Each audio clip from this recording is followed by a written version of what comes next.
Vamos começar?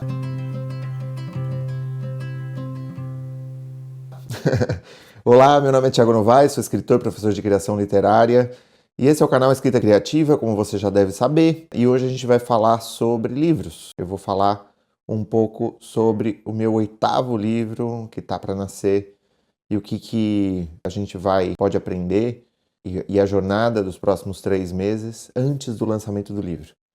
A maior parte das pessoas que publica não sabe exatamente como divulgar uma obra e pensa que divulgação é algo chato, enfadonho, que não tem a ver com criação, que não tem a ver com a criatividade. E eu tô aqui para defender uma espécie de divulgação criativa. Na verdade, a divulgação de um livro não é senão, né, a tentativa de invocar aquelas forças que estimularam a escrita do livro, em primeiro lugar. Então, é claro que quando você termina um livro, depois de sucessivas revisões, muitas vezes você não quer muito saber dele, né? Você não quer muito discuti-lo, você não quer muito abordá-lo. Mas é importante que você faça isso, porque as pessoas vão estar descobrindo o seu livro pela primeira vez. É a primeira leitura que elas vão fazer do seu livro e elas vão descobrir esse universo. Então, pensar e invocar essas forças significa se aproximar dos leitores. Significa se aproximar desses leitores no momento da leitura. Então, é isso a divulgação, de modo geral. E ela pode ser muito, muito criativa, ela pode se dar de muitas maneiras, né? Nos próximos 3 meses, eu quero te convidar, se você assistiu Acompanhe o Prelo, você já deve estar a par disso, mas eu quero te convidar para essa viagem. O que é essa viagem? É uma viagem onde eu vou produzir materiais, eu vou viajar, vou para alguns pontos do mundo para discutir questões que o meu livro aborda. Queria convidar vocês para essa viagem. Que livro é esse? Esse livro é o meu 8º livro. É um livro de não ficção, é um ensaio, e é um ensaio que me tomou alguns anos de trabalho, como costumam tomar os livros, de pesquisa, de reflexão, de entrevistas, conversas, né, de outras viagens que me levaram para outros lugares. Por conta desse livro eu fui para o Japão, por conta desse livro eu fui para Alto Paraíso, por conta desse livro eu fui em Goiás, por conta desse livro eu fui para Florianópolis. Na verdade, essas viagens que estimularam a criação do livro. E não é à toa, eu acho que isso tem muito a ver com a minha poética específica, que eu vá para um lugar estrangeiro para poder descobrir certas coisas, para poder estimular o meu olhar, estimular a minha visão, estimular meu pensamento, as minhas ideias, aprender coisas. E a minha escrita não ficcional, que você acompanha, se você segue os meus e-mails, você tem todas as semanas um vislumbre dessa escrita. A escrita de e-mail e a escrita de um texto que vai virar um livro, ela não são modalidades muito distintas, embora sejam aparentadas. Mas você tem alguma noção da minha não ficção. Eu acho que a não ficção, ela é um ensaio, mais especificamente, ele é um convite, né? É um gênero muito interessante, é um gênero onde muitas coisas são possíveis. Eu adoro esse gênero. Eu tenho lido muito desse gênero nas últimas décadas, na verdade, porque é um gênero que me encanta. E o ensaio se vale de recursos que são recursos da ficção, né? Construção de personagem, descrição de cenário, ambientação, situação, né? Ou seja, o clima que você constrói para transmitir aquela verdade. E ela é, inclusive isso, sobretudo isso, ela é, vamos dizer, uma tentativa de se aproximar de uma realidade, de um recorte da realidade. O que esse meu novo livro, que é o 8º livro que eu estou publicando, aborda, né? Esse livro se chama Baleias no Deserto, ele vai ser publicado por uma editora do Leonardo Garzaro, a editora Rua do Sabão, uma editora que tem feito um trabalho muito, muito bacana. Se você acompanha o Tertúlia Editores, você conheceu o Leonardo.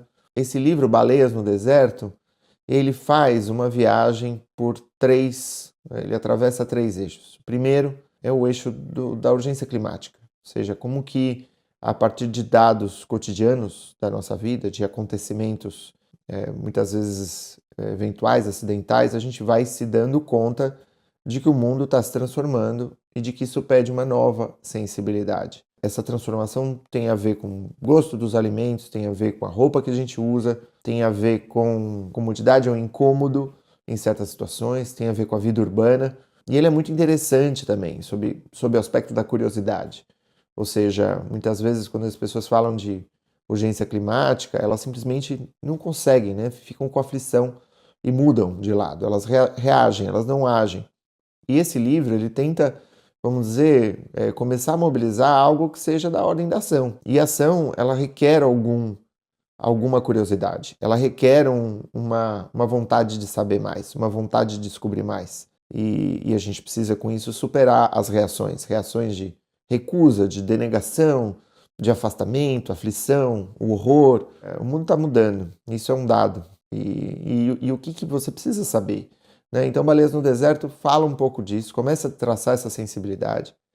E a segunda parte desse livro, ele vai para o mundo da comida, da alimentação, né? O que a gente pode extrair das coisas que a gente come todos os dias, né? A comida é um modo como a gente financia cadeias industriais, cadeias produtivas, e o que a gente precisa saber sobre as comidas. E é um ensaio, ao mesmo tempo, é um relato de uma dieta. É um relato de uma dieta, ou seja, então, e essa dieta como uma forma de despertar coletivo, né? Em geral, a gente procura sempre saídas individuais, e, no entanto, se a gente pensar coletivamente, a gente vai ter uma noção muito maior, muito mais íntegra das coisas que a gente come, como que a gente pode fazer para ter uma vida que, sei lá, para ter um corpo integrado, né? Um corpo que seja consciente de si mesmo. E aí isso parte para a terceira parte, para o fim, né? A terceira e última parte do ensaio, e que discute de uma forma muito particular, e eu não vou entrar nesses detalhes, a inteligência animal, vegetal, a inteligência dos fungos, né? Em geral, a gente associa inteligência com capacidade de resolução de problemas. E os animais, vegetais e fungos, eles têm modos muito singulares de resolução de problemas que a gente pode desenvolver. Ele também, retomando as primeiras duas partes, ele discute a necessidade da gente retomar aquilo que em todos os outros povos da civilização humana foram uma base de encontro com a natureza, de pertencimento à natureza, e que é o animismo, né? A possibilidade de você se comunicar, de você escutar, de você ser observado e observar e contemplar e interagir com as outras criaturas, né? Os seres humanos, eles se esquecem que eles não estão sozinhos, a gente não está sozinho. E tudo isso tem a ver, eu defendo isso no ensaio, tem a ver com uma sensibilidade nova e inevitável. Isso não vai depender da sua vontade ou da minha vontade. Ou seja, tem uma sensibilidade nascendo, as crianças estão percebendo isso, né? Isso aparece nas livrarias, nas produções artísticas, de modo geral, e eu acho que é muito interessante, é fascinante, é da ordem do encanto, essa redescoberta, essa reaproximação com a natureza que a gente está fazendo, que não é uma ideologia, não é um discurso vazio, mas é uma postura, é uma ética. Então, esse livro, ele é muito especial, eu acho, para mim. Eu acho que ele transmite uma mensagem que eu acho que vale a pena, assim, sabe? Esse é um livro que nasceu dos tempos pandêmicos, e eu tinha acabado de publicar um livro, e todos os projetos que estavam vinculados à divulgação desse livro, e a divulgação ia ser bem legal também, meio que tiveram que ser interrompidos, né? E aí isso se seguiu, como seguiu a muita gente, uma melancolia profunda, e depois disso uma necessidade de pensar, poxa vida, mas espera aí, né? Como que eu posso fazer aquilo que eu sei fazer, e como que eu posso voltar a minha atenção para aquilo que é mais importante de ser discutido nesse momento? E aí eu comecei a estudar, e ler, e essa aventura começou. A gente vai, nos próximos 3 meses, fazer uma viagem que começa onde eu estou agora. Eu estou na casa de um casal de amigos, aqui na Holanda, em Amsterdã. Eu estou hospedado nesse lugar lindo, nessa cidade linda, porque eu quero discutir alguns aspectos que o livro aborda que tem a ver com a água. Então a gente vai fazer uma uma reflexão sobre como que toda uma cultura é voltada por uma questão da proximidade do mar e da contenção das forças da natureza, que é a cultura holandesa. Vamos discutir alternativas muito interessantes e propostas muito interessantes em termos de tecnologia, de inovação, de artística, sobre como que a gente precisa lidar com as águas nesse novo tempo, principalmente se a gente considerar que todos os anos a gente tem problemas na costa brasileira, e esse ano foi trágico nesse aspecto, né? Litoral norte de São Paulo. Essa última década, esses últimos 10 anos, foram terríveis, assim, foram inéditos, né, nesses termos. Ou seja, o mundo tá se transformando, as montanhas vão derretendo com as chuvas, e as chuvas vêm com uma intensidade que é diluviana, praticamente, né? Então, como que a gente lida com isso? Essa primeira parte a gente vai falar também sobre a obra do Vermeer, que é um artista plástico, que é um precursor da fotografia sob certos aspectos, e eu vou numa das exposições mais importantes desse ano aqui na Holanda e na Europa de modo geral. A gente vai falar sobre a água e numa segunda parte dessa promoção a gente vai falar sobre comer, sobre a dieta mediterrânea, sobre a longevidade, sobre essa ciência, né, e a tradição dos centenários, ou seja, a gente vai para alguns lugares, algumas regiões que são regiões que mais têm pessoas com mais de 100 anos em todo o mundo. Então vou para lá, vou ver o que elas comem, como que elas vivem, vamos discutir isso. E eu acho que é muito diferente você ler um resumão, né, sobre como que ela, né, qual é o passo a passo, e de fato se submeter, né, a essa dieta, a esse estilo de vida, na medida do possível, obviamente, mas ir até lá e mostrar para você. Eu vou mostrar essas comidas, eu vou mostrar esse estilo de vida, e a gente vai ter muita coisa para conversar. Vamos falar sobre a indústria de alimentos, de como isso, de modo geral, a indústria de alimentos e a monocultura, a agronomia extrativista e predatória tem mudado a face do planeta, a superfície do planeta, e como essa indústria de alimentos pode levar à nossa ruína, né? E as bases disso, que também são desdobramentos das coisas que eu falo no livro. E a gente tem uma terceira parte, né, dessa jornada, e é uma espécie de curso, né? E que é uma surpresa. E a gente vai para um lugar totalmente novo. E é uma surpresa também porque eu preciso ver se eu vou conseguir ir para esse lugar. Sinceramente, isso não depende só da minha vontade, mas é uma surpresa. Então eu prefiro guardá-la ao invés de anunciá-la e depois não rolar.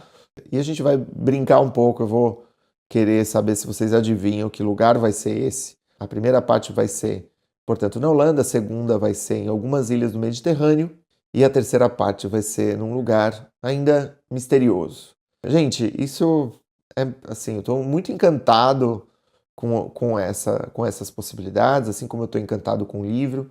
Essa semana eu conversei com a designer de capa do livro, vou apresentar para vocês.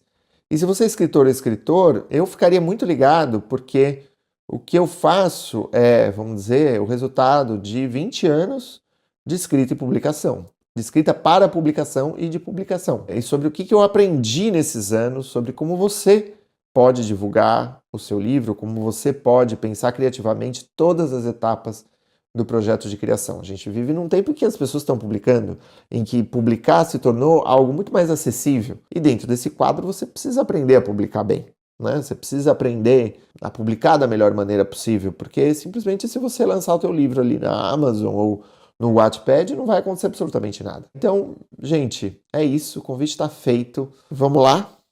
Então é isso, pessoal. Grande abraço e até o nosso próximo encontro. Tchau!